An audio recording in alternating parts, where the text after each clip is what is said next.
ग्यासको यो सर्टेजमा दाउरामा पकाउनु त ठिकै हो, आगो बाल्नै गाह्रो। कस्तो गाह्रो हुन्छ आगो बाल्न, रिसै उठ्छ हौ कहिलेकाहीँ त। नपकाइ नहुने, नखाइ नहुने। यसलाई निकाल्दैछु।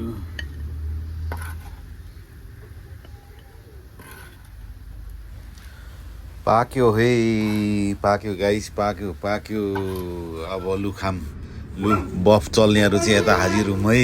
लु बफ चल्नेहरू यता हाजिर हुम।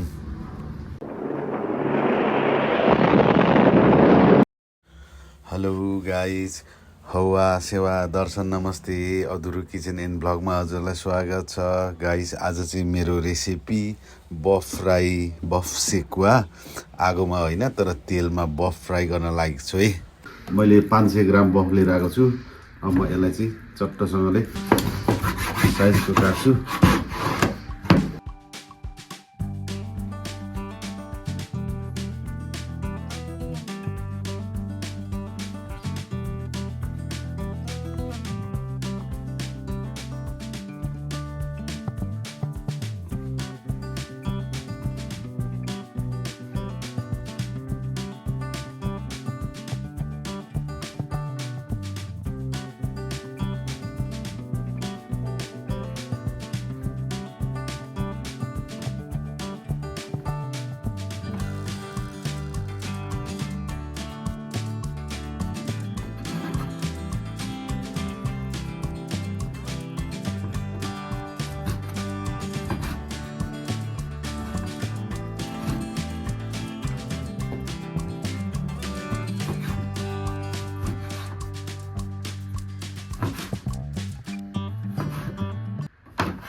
गाइज म सुरुमा चाहिँ यसलाई मेरिनेट गर्न लाग्छु।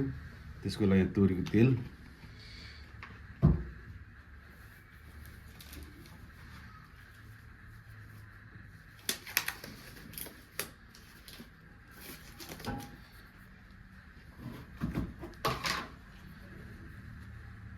त्यसपछि बेसार, अनि धनिया र जिराको पाउडर, नुन आवश्यकता अनुसार।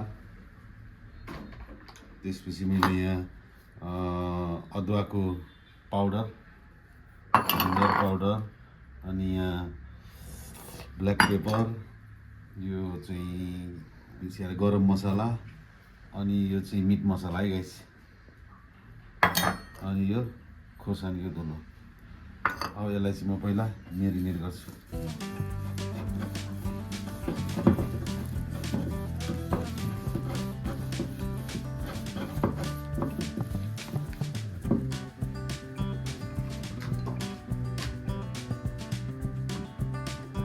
अदुवा लसुनको पेस्ट,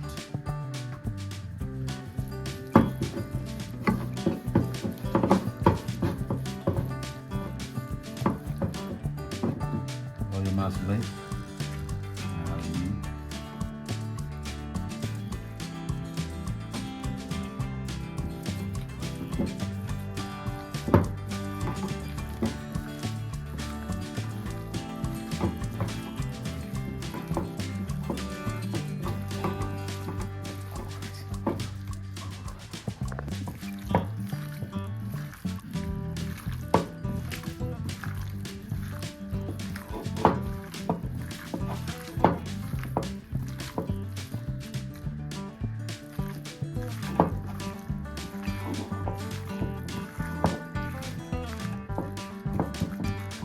यसलाई 1-1.5 घन्टाको लागि छोपेर राखिदिन्छु। यसलाई फ्रिजमा राखिदिन्छु गाइस।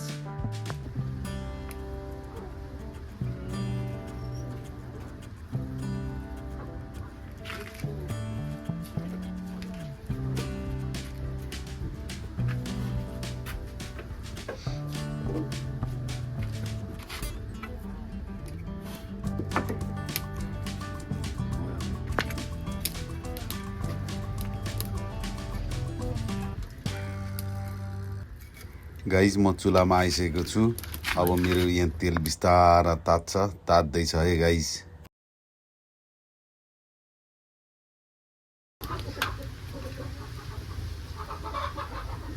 मेरो तेल तात्दै छ, तातिसके जस्तो छ, आगो पनि बलिरहेछ।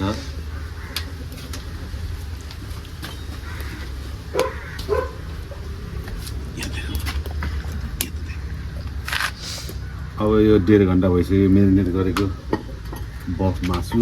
अब म यसलाई फ्राई गर्न लागिरहेको छु।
क्या है क्या है क्या है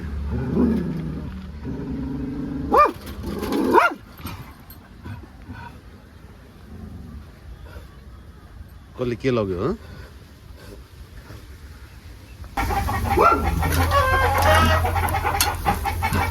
चाहिँ बिस्तारो सानो आगोमा पकाउनुपर्छ कि नभए डढी जान्छ, भित्र पाके हुँदैन। त्यही भएर सानो आगोमा बिस्तारो अब लगभग पाक्नु लाग्यो गाइजहरू।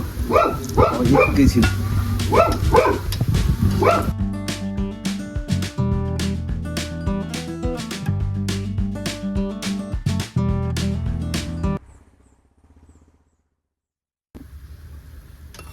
गाइज मेरो बफ फ्राई भइसक्यो है। अब म यसलाई निकाल्दैछु। लु गाइज अब यो ठुलो खसीको भुटुवा रेडी भयो है। यो कसलाई बफ चल्छ। लु अब तयारी हुनुहोस्। अनि केसँग खाने हो, चिउरासँग खाने हो कि अरू चिसोहरूसँग खाने हो। लु अब रेडी भयो है गाइज। लु अब तयार भएर आउनुहोस्।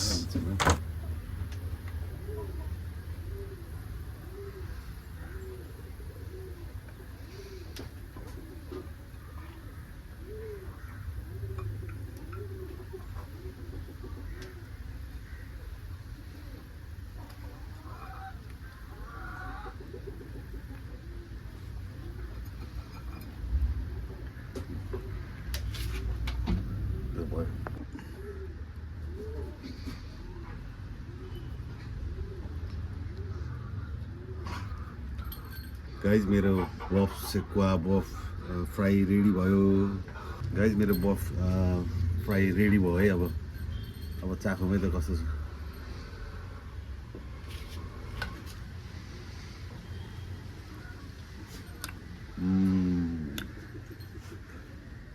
मिठो छ गाइज।